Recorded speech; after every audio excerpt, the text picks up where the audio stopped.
A long time ago, in a small, quiet village, there lived a young boy named Toby. Toby was known for his kindness and simple ways. He greeted the elders with a bow, helped his mother sweep the yard, and fetched water for his father without being asked. People said his smile could soften even a tired farmer's heart after a long day in the Sunday. His family was not rich, but they were close, and that was enough for them. They lived in a mud house with a thatched roof that sang when the wind passed. At dawn, smoke rose slowly from their small kitchen, and at night, the fire glowed like a quiet star. The village itself was simple and beautiful. The people grew their own food, cared for goats and chickens, and shared farm tools and stories like family. They kept old traditions with respect, especially the yearly festival to honor the spirits of the land. Drums, dances, bright cloth, laughter, every year the same sweet joy, like a song everyone knew by heart. Among all the children, Toby's gentle heart made him special. He never raised his voice at anyone. He helped younger children tie their wrappers, and he always split roasted plantains down the middle to share. When elders sat beneath the mango tree to rest, Toby brought water without being told. But while many loved him, not everyone was happy for him. There were 3 boys in the village who did not like Toby at all. Their names were Dan, Bio, and Ike. They were always together, like 3 shadows walking side by side. They laughed, whispered, and threw quick looks when Toby passed. They envied the attention he received, the soft praise from elders, and the way people trusted him. In their hearts, a quiet jealousy grew, and over time it hardened like clay left in the Sunday. Dan was tall and carried his shoulders as if he was always ready for a fight. Bio had a clever face and quick eyes that missed nothing. Ike laughed the loudest when jokes were cruel. They were not always bad boys. Sometimes they helped their mothers and carried farm baskets. But their envy was a seed that grew in darkness, fed by small thoughts like, "Why him? Why not us?" They hid those thoughts under smiles that did not reach their eyes. When Toby said hello, they said hello back, but inside, they were planning how to push him aside. The festival season came near, and the village hummed with excitement. Mothers dyed wrappers in deep colors. Drummers tested their skins. The chief's messenger tied ribbon on the path to the square. Everyone was ready to sing, dance, and give thanks for the year's harvest. Toby's heart danced too, but his parents, Mama and Papa, were careful people. They loved their only son with a love that woke early and slept late. They had rules, and one of them was simple. Do not travel far without us. This year, the festival was to be held in a neighboring village across a deep, still river. A river with a rule every child had heard in whispers. But rules are easy to forget when drums call your name and friends smile with open hands. One evening, as the sun softened and a cool breeze touched the leaves, Mama noticed that Dan, Bio, and Ike had been passing by their compound more often. She had seen the boys lean together and whisper with shining eyes when Toby came out with his broom. Mama called Toby and touched his arm.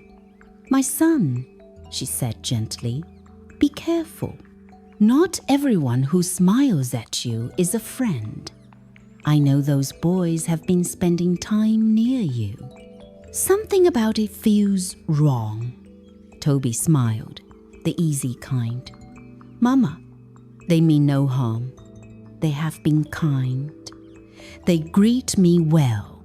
Papa added his voice, deep and steady. "Listen to your mother. Stay at home this festival. We will be away visiting your aunt. And the river road is not safe." Toby lowered his eyes and nodded. "Yes, Papa." The next morning, Mama and Papa rose before the cock crowed. They packed dried fish, curry, and soap for the journey. They hugged Toby and gave him a list of simple chores. Sweep the yard, feed the chickens, fetch water before noon, and stay inside when the sun fades. Mama cupped his face. "Promise me you will not go anywhere." Toby promised. They left, walking down the dusty path, their shadows long behind them. When the compound grew quiet again, Toby picked up his broom and began to sweep. It did not take long for the three boys to appear. Dan walked in first, as if the compound was his. Bio smiled, showing all his teeth. Ike carried a small raffia bag and waved. "Toby!" Dan called. "The festival is today!" The drummers from 6 villages will be there. There will be roasted yam, laughter, and beautiful cloth everywhere. "Come with us." Toby shook his head. "I cannot. My parents asked me to stay home. I have chores." Bio swung the raffia bag. "We will help with your chores, quickly. We will finish before the sun is high. Your parents will never know." Ike added softly, "We will be with you. Nothing bad will happen." Toby hesitated. His broom felt heavy, and his heart felt light. He had always wanted to go with friends. He looked at their bright faces and forgot the small warning that had tugged his chest. "All right," he said, "but we must finish everything first." They worked together with fake laughter and quick hands. Dan swept as if he was fighting the dust. Bio fed the chickens and counted them like coins.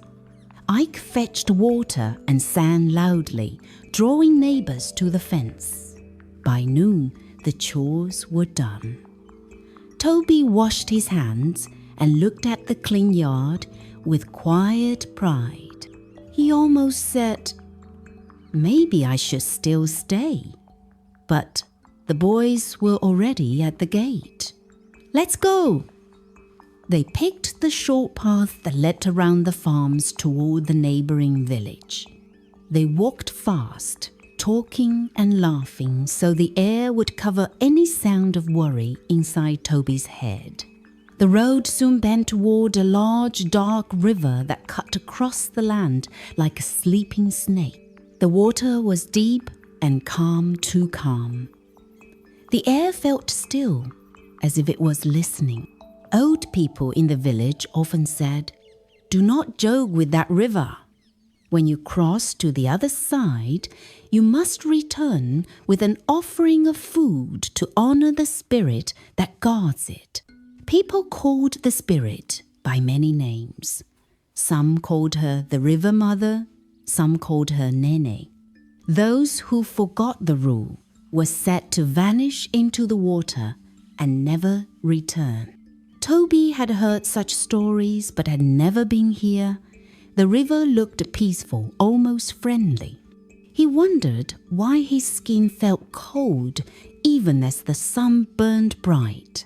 Dan, Bio, and Ike did not pause. They knew the rule. They had crossed many times before and had brought small wrapped pieces of food in their bags to give on the way back. They did not tell Toby. They stepped carefully on rocks that rose like the backs of old turtles and crossed to the other side. "Follow us," Dan said. Toby placed his feet where theirs had gone. He kept his eyes on their backs. He crossed safely and laughed with relief when he reached the other side. The trees whispered as the wind moved.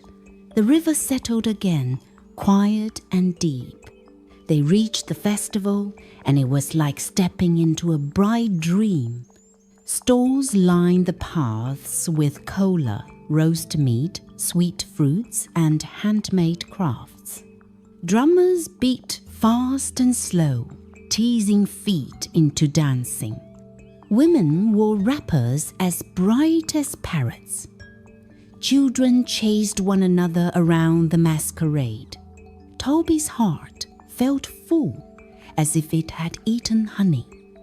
He forgot his parents' warning and the weight of the river behind him.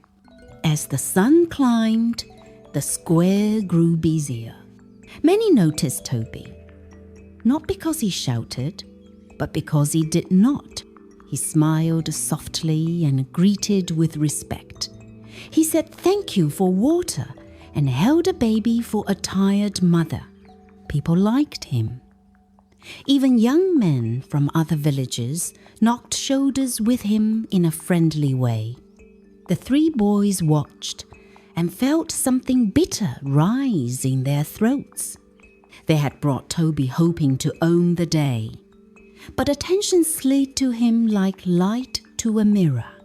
Dan's jaw tightened. Bio's eyes narrowed. Eek kicked dust at his own feet. Their jealousy, which had slept in their chests like a snake, lifted its head. Near the edge of the square, a young woman watched Toby with calm eyes. She wore a plain wrapper and a cloth head tie, but there was a quiet strength in the way she carried herself. She stepped forward at last and smiled. "Hello, I am Ada," she said. Toby bowed slightly. "I am Toby." They walked together among the stalls. Ada's laughter was soft like the first rain after harmattan. They tasted roasted corn and shared stories of their villages. Toby did not know Ada was the princess of the neighboring village, visiting in simple dress so she could meet people as people. She had seen many boys boast, but Toby did not. That caught her attention more than any fine cloth would. While Toby and Ada spoke, the three boys watched with new heat in their eyes. "Look at him," Dan whispered, "always shining, even when he does nothing." "We must remind him who brought him here," Bio said. "Let us finish what we started," Ike added, and the three nodded as if they had shaken hands with a dark idea. The sun tilted and threw long shadows. Toby turned and froze. Standing at the edge of the crowd were Mama and Papa, their faces stern and worried. His heart dropped. He went to them quickly, shame burning his cheeks. "Mama, Papa, I am sorry," he said. Mama pulled him aside and spoke in a low voice. "We told you not to come. The road is not safe."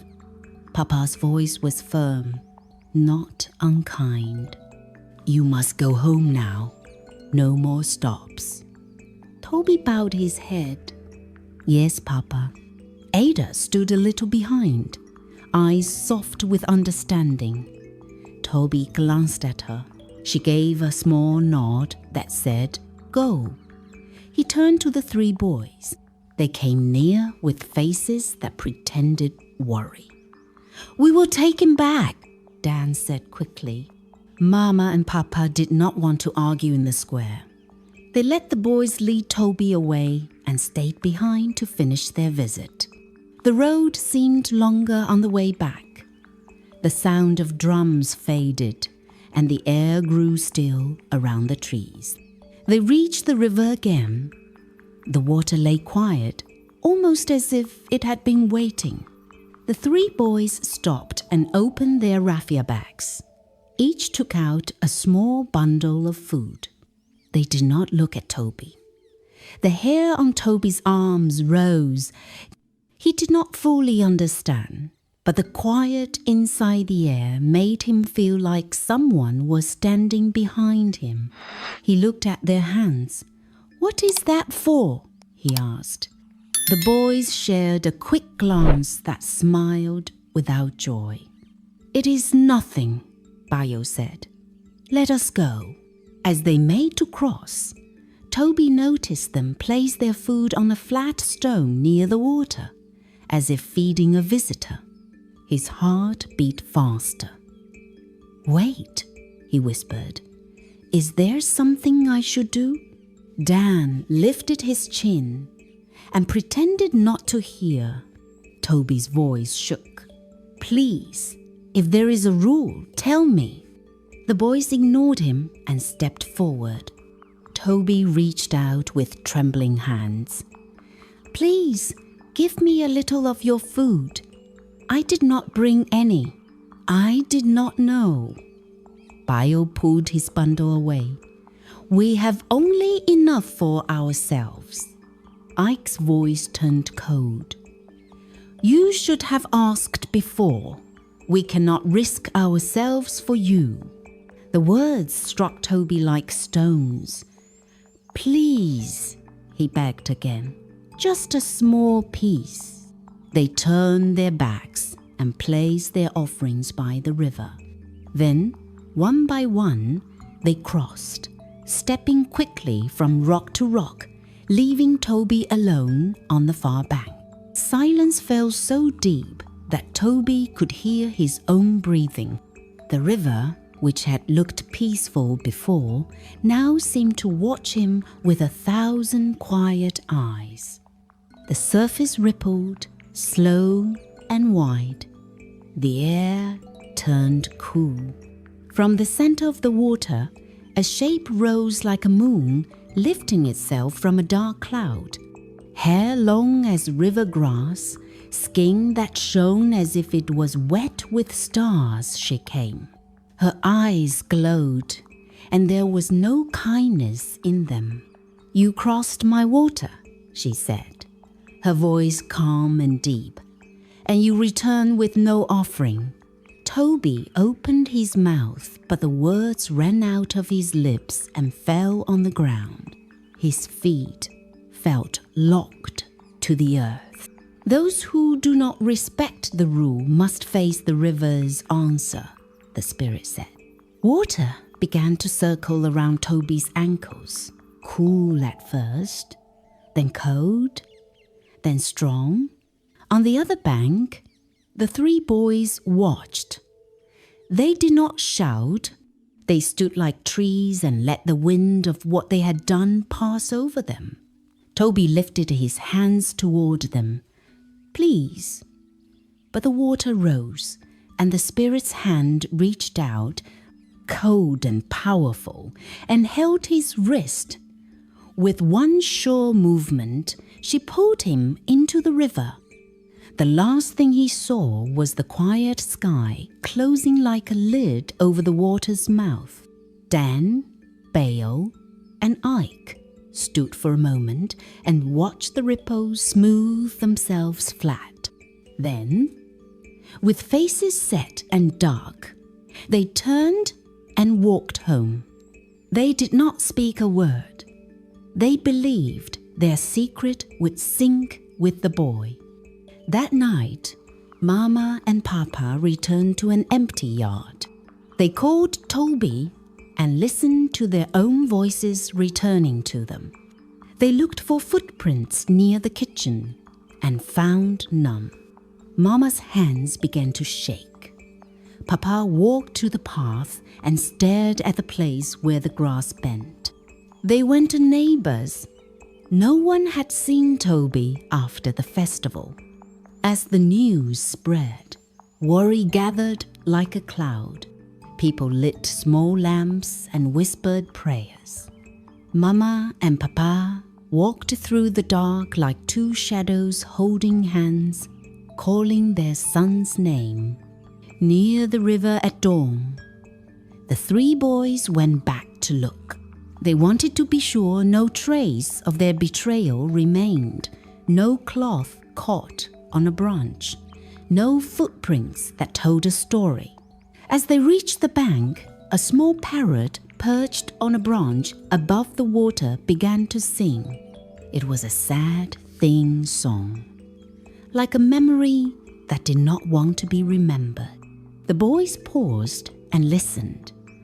As the notes rose and fell, they realized with a sudden coldness that the bird's song was telling the truth of what had happened the day before. Three boys with full hands, one boy with empty hands, a river waiting, and a spirit that took what was owed. The boys looked at one another with fear in their eyes. If anyone heard this song, the whole village would know. Dan picked up a stone. Bio picked up another. Ike chose a long one that fit his palm well. They threw stones to silence the bird's small truth. The parrot fluttered, dodged, and tried to hold its song, but a stone cut the air and the melody broke. The bird fell into the leaves and vanished into the green. The boys stood a moment longer, breathing hard, and then hurried away, believing they had erased the last witness. Mama and Papa did not stop searching. They walked every path, called at every compound, and asked at every farm. Their eyes grew tired, but their feet kept moving. One evening, as the sun bent low and the air turned gold, a faint sound reached them. They stopped.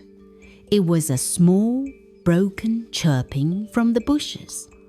They parted the leaves and found a parrot with ruffled feathers and a wound on its wing. The bird looked up at them with bright, wet eyes and began to sing again, slowly, painfully, as if every note carried a load.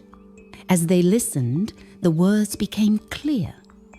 The song told everything: the crossing, the hidden rule, the offerings the three boys carried, Toby's pleading, and the cold turning away.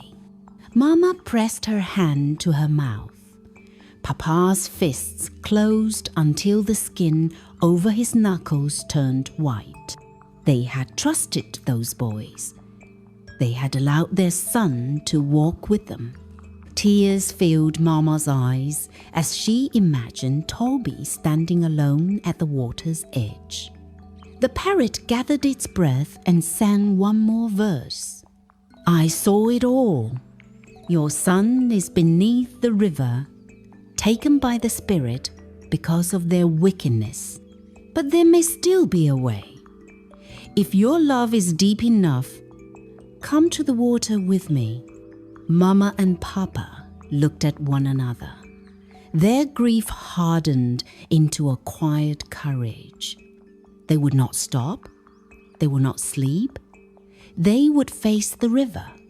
The parrot led them down the path.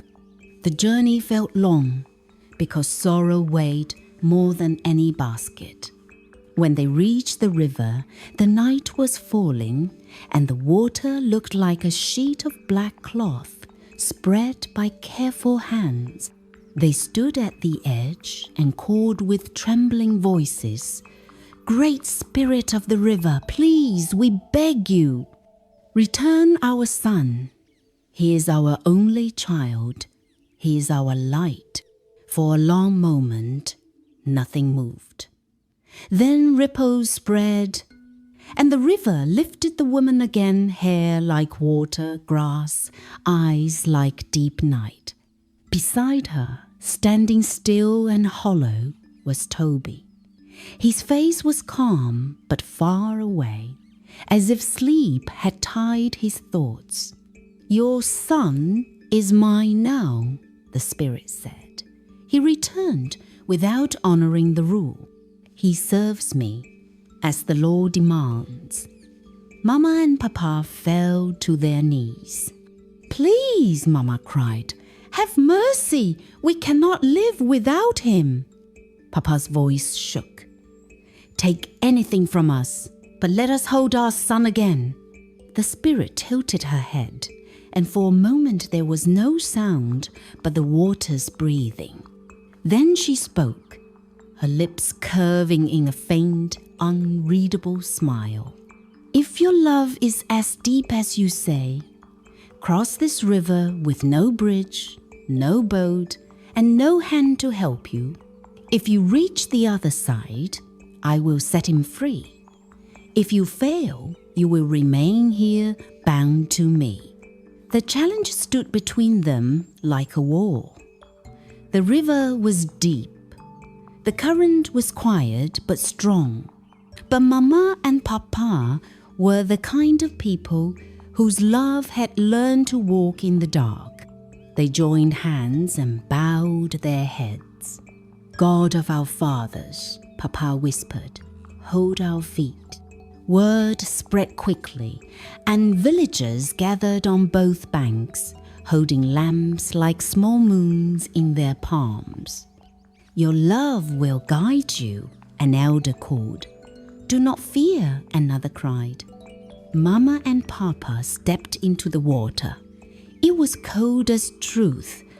The current pushed at their legs like unseen hands. They took small steps, then longer ones, keeping their eyes on each other's faces so fear could not speak. When the water reached their waists, Mama faltered. Papa squeezed her hand. "Do not look down," he said softly. "Look at me." They took another step. The current tugged, as if it wanted to change their minds.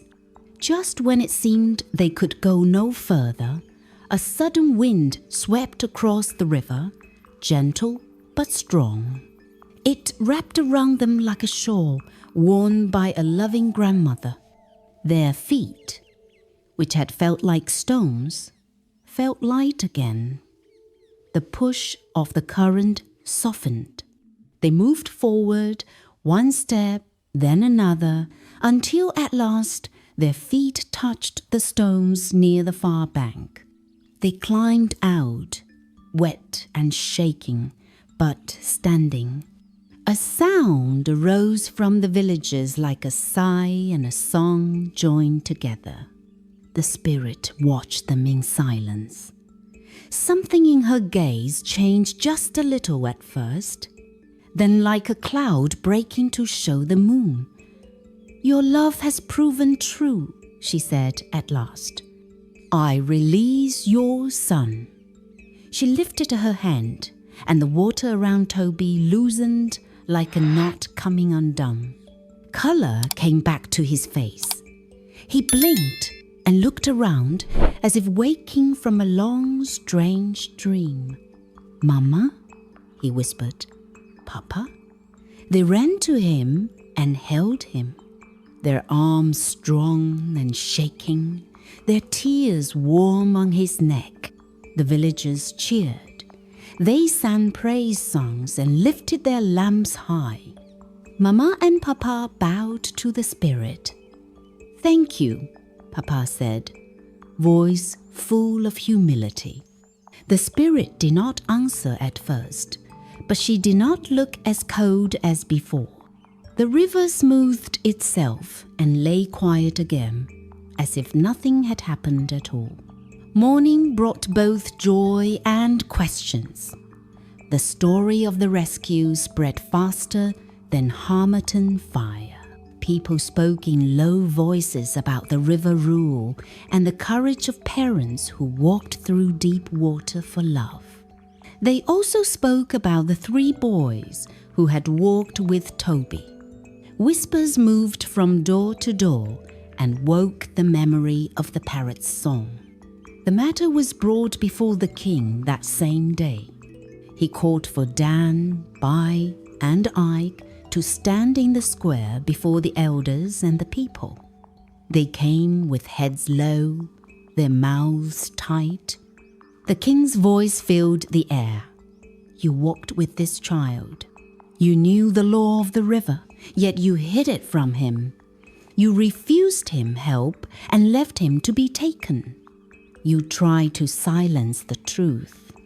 You brought sorrow upon his family and fear upon this village. No one spoke in their defense. In the faces of the crowd, the 3 boys saw pity and anger mixed together. They lowered their eyes. The king's face did not soften. As punishment, you will be shamed before the people you betrayed and sent away from this village. Let this be a lesson to anyone who lets envy grow in his heart.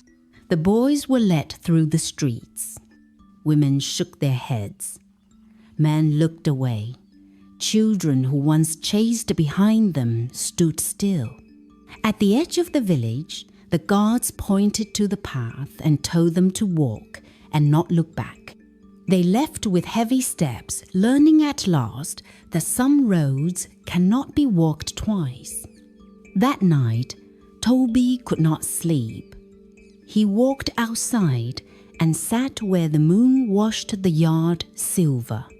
He looked toward the river and thought of the cold hand that had held his wrist. He thought of the face that had seemed made of calm stone and deep water. Before dawn, he rose and took a small basket. He placed roasted yam and palm oil in it. He walked alone to the river bank and stood there quietly. Great Spirit, he called softly, I came to say thank you for releasing me. I came with an offering of thanks. The water rippled and the spirit rose again. Not with anger this time, but with a calm that had a small light inside it. Her eyes searched his face, and for a moment she did not speak. Then, slowly she said, You came back. Toby bowed. I did. I could not sleep without saying, Thank you. The spirit's voice was softer. Once, a long time ago, I was like you young, with a heart full of dreams. I fell in love with a man from far away. His mother, who carried power like a knife, hated me and cursed me to this water. I watched people pass with their families and felt my heart close like a fist. I punished those who forgot the rule because pain had taught me to be hard. She looked toward the path where Mama and Papa had walked into the water. But when I saw your parents step into the river for you, when I saw love refuse to be afraid, I remembered something I thought I had lost. Toby listened with the stillness of someone hearing a secret. I am sorry for what you suffered, he said. I pray you will find peace. The spirit nodded. Perhaps peace is a door that opens when someone knocks with kindness. She touched the surface of the water with her fingers.